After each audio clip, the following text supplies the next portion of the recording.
What's going on, everyone? This is Kevin here, coming at you with Samsung Galaxy A13 tips and tricks and hidden features. Now, this is the 4G LTE only version of the device, and if you want to get the most out of it, then definitely stick around. Now, with the Samsung Galaxy A13, we have a very large 6.6-inch display. Now, this is great for watching videos or going on social media, for example, but it does make it very difficult, if not impossible, to reach all portions of the operating system with just one hand. Now, thankfully, Samsung has come up with a really good solution to this, and it's called One-Handed Mode. Now, to get to One-Handed Mode, we do have to enable it, so we're going to pull down the shade here, go to the gear in the upper right corner, that'll take us over to the settings, then from here, go to search, and then type in One-Handed, and let that load, and you'll see right there, One-Handed Mode. So go here, and then you'll see it right there, and then make sure to enable it, and then you'll see two different options. So there's a gesture option and a button option. Now, from my experience, the button option is a lot easier to use, so let's switch over. And now, just by double pressing on the home button, it will shrink down the size of the display so that you can easily use it with just one hand. So essentially, it's like having a mini phone here. So we have the entire interface, just a bit smaller. And then to get out of this, all you have to do is just tap outside, and then we now have the regular full-sized interface. But again, to get back to one-handed mode, just double press on that home button, and then now things are a bit smaller here. And then as you saw a second ago, we can easily switch this over from the right side to the left side and vice versa. And if you want to as well, you can move it around. And you can also grab onto the corner here to adjust it even further. So if you want it to be a bit smaller, but at the same time, not the size that it is by default, then you can then make a further adjustment here to one-handed mode. But essentially, this makes it really easy to use the device with just one hand, so I definitely recommend trying that out. Now, the next feature I want to show you is called Side Key. And essentially, if you double press on the power button, it will pull up the camera app right away. So that's super convenient. You can do this no matter where you are throughout the operating system, and this works even with the display off. So all you have to do is just double press on the power button, and then it does indeed pull up the camera. So super convenient. Now there's actually a further customization to that so that you can actually have it pull up any app of your choosing. So to do this, we're going to pull down the shade, go to the gear icon, takes us over to the settings, go to search, type in Side Key, and you'll see it right there. Then from here, go over to Side Key, and then you'll see this option that says Open App. So if you go there, you can now choose from any of the apps on your device. So let's do Snapchat instead. And then now with that enabled, we just double press on the power button and it'll now pull up that app. So super convenient. Now with the Samsung Galaxy A13, we do have the traditional Android 3-button navigation enabled by default. However, this phone does also support gesture-based navigation. And if you've never used that before, I definitely recommend at least giving it a try. So to get to this, we're going to pull down the shade, go to the settings, go to search, you're going to type in nav, and you'll see right there navigation bar.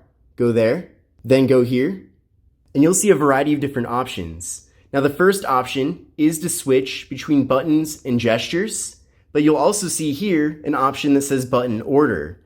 Now by default, we have the recent apps button, the home button, and then the back button. However, if you want to switch those two buttons around, then you can do that too. So if this configuration works better for you, then there you go, you can do that. But then if we go over to swipe gestures, you'll see that instead of having these buttons down here, we just have one small line. Now, the way this works is to swipe up to go home, you swipe partially up to go to your recent apps, and then you swipe from the side to go back. But in addition to that, there are some other options as well. So we'll go there, and you'll see here that the first thing is that we can adjust the gesture sensitivity. So if you want it to be lower or higher, you can do that here. But we also have this other option that's called swipe from bottom. So essentially, this is almost like a hybrid between the three buttons and the gestures, since we now have three lines at the bottom here. So if we swipe up in the middle, it'll take us home. If we swipe up from the left side here, it'll then take us to our recent apps.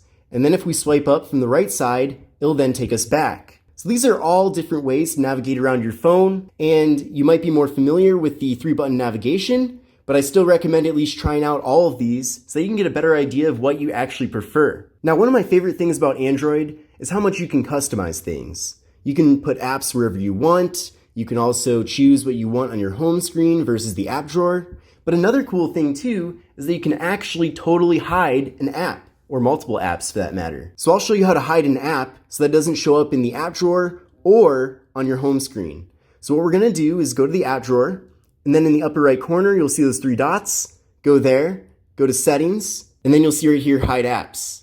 So for example, let's say we wanna hide the Galaxy Store.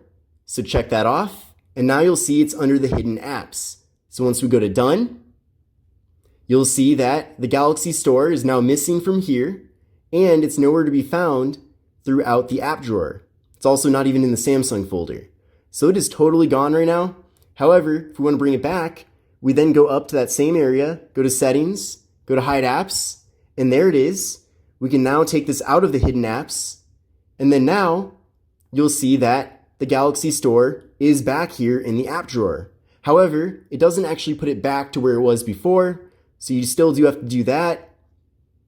And I'll put it right there, and now things are back to the way it was before. But that's definitely a cool feature if there are certain apps that you don't want to uninstall, but at the same time, you don't want to show up anywhere on the device's operating system. Now the next thing I want to show you is how to do split screen with the Samsung Galaxy A13. So for example, maybe you want to have half the screen be a YouTube video and then the other half be a website. Well, I'll show you how to do that. So the first thing you want to do is pull up whatever app you want to have for the top portion. So I'm going to go with YouTube. Then from here, we're going to go to the recent apps. And you can see that one of my recent apps is Google Chrome. So we're now going to hold down on one of the apps and open up in split screen view. And then from here, we can then select the second app to go in the bottom portion. And I'll go with Chrome. So now you can see that we can browse the web down here. And then up here, we do have the actual video playing. And then we can also pick how we want this to be split up. So you can see that we can move this divider further up here, just have the video in the top portion. And then from there, we can then multitask. So that's pretty awesome. And then to get out of this, you just take this divider and move it one direction or the other. So we'll have YouTube take over here. And then another cool thing we can do too is have this pop out. So go to your recent apps, hold down on the logo once again, and then you'll see here, open in pop-up view. So we'll go there. So now you can see that we have this mini app here. We can then further resize it. So I can just have it be just the size of the video itself, and then we can place it wherever we want it to be.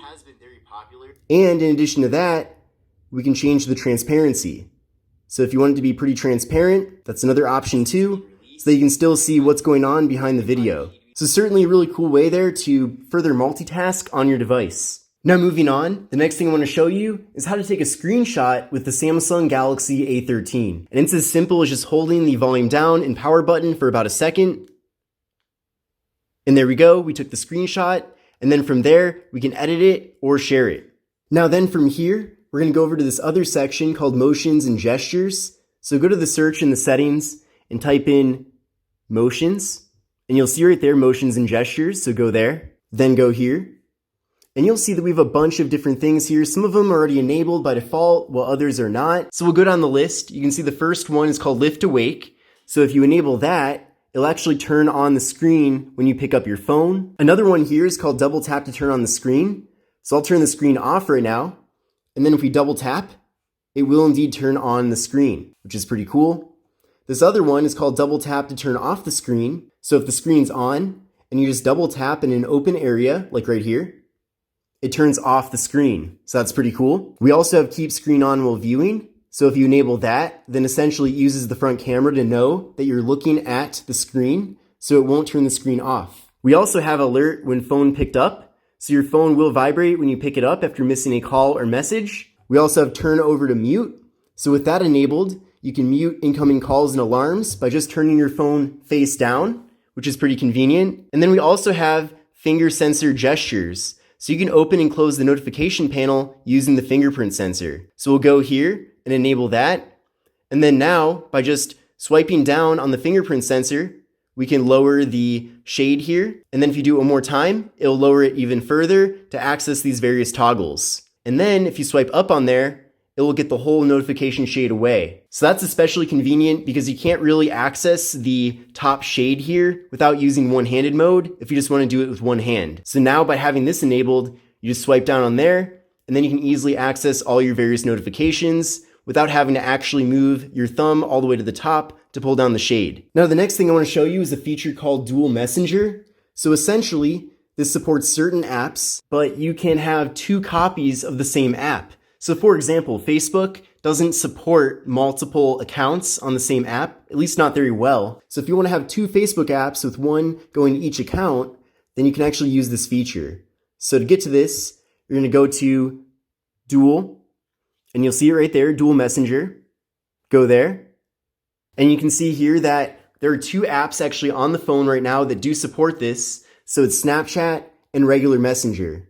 So if you then enable this, it will download a second copy of that app so that you can then access both apps with different accounts. This is definitely very nice, especially if you're somebody who does have multiple Snapchat accounts, for example, where you pretty much have to sign out of one account and then sign into another to use two different accounts. Now with the Galaxy A13, we do have a really large battery at 5,000 milliamp hours, so you should get pretty good battery life. However, there is a dedicated battery saver mode that can even give you more longevity out of your device. So to get to this, we're going to pull down the shade, go to the settings, go to search, and then we're going to type in battery, go there, and then you'll see power saving. So go there, and you can see right now it is currently not enabled. And I definitely don't recommend using power saving mode unless you absolutely need to save power on your device, since it does cut out quite a few background tasks. But you can see here that it does limit various network usages, syncing, and location data. But you can also then further customize what power saving mode does. So if you want it to limit CPU speed to 70%, you can do that.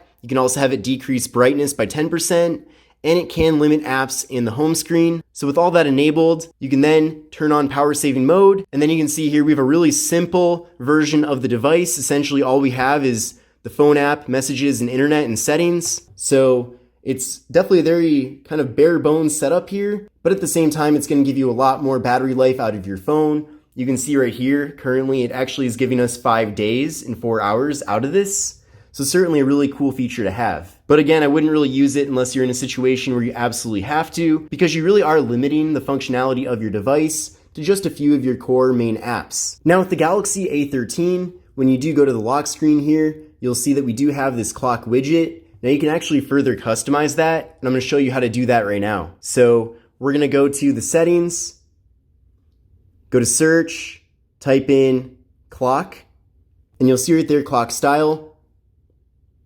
Then go there, and then now you'll see a bunch of different options. So we have the default, but there's also other ones here too. So I definitely recommend checking out all of these to see what you prefer. And then you can also change the actual color of the clock.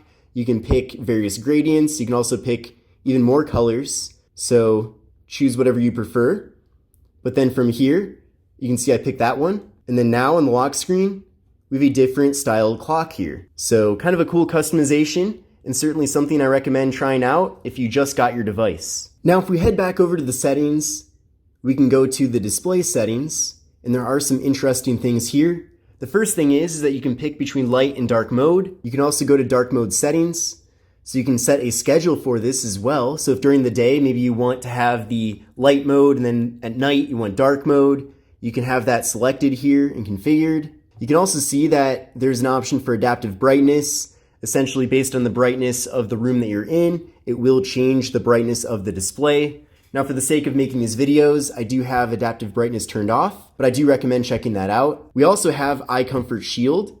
So it does keep your eyes comfortable by limiting blue light. So once you enable that, you can set a schedule to that as well. So you can have this be enabled at all times. You can also do sunset to sunrise and also custom. And then you can also further pick the color temperature. So if you want things to be really cool, we have that option, but you can also have things be extremely warm. And then going back here, you can see that we have options for font size and style. So if you want a larger font, or if you want to change the font, you can do that. You can even download more fonts if you want to, which is pretty cool. We also have screen zoom. So if you want certain elements of the operating system to be larger, you can do that as well. There's also an option for full screen apps, We also have options for screen timeout time. So I have it set to 30 minutes right now for the sake of making these videos, but you can actually choose between 15 and 30 minutes for the screen to be on. I believe by default it's set to 30 seconds, but you might want to adjust that based on the way that you like to use your phone. And then I already showed you navigation bar, and then we also have touch sensitivity. So if you do want to increase the touch sensitivity of the screen, especially if you're going to use a screen protector, then that can come in handy here. But this concludes my video on tips, tricks, and hidden features for the Samsung Galaxy A13. Again, this is the 4G LTE model of the device, so it is a little bit different from the A13 5G, so keep that in mind. But all in all, it's a pretty solid budget phone, and I'm really curious to know what you think about it. So definitely let me know in the comment section below, but I hope you enjoyed this video, and I will see you in the next one.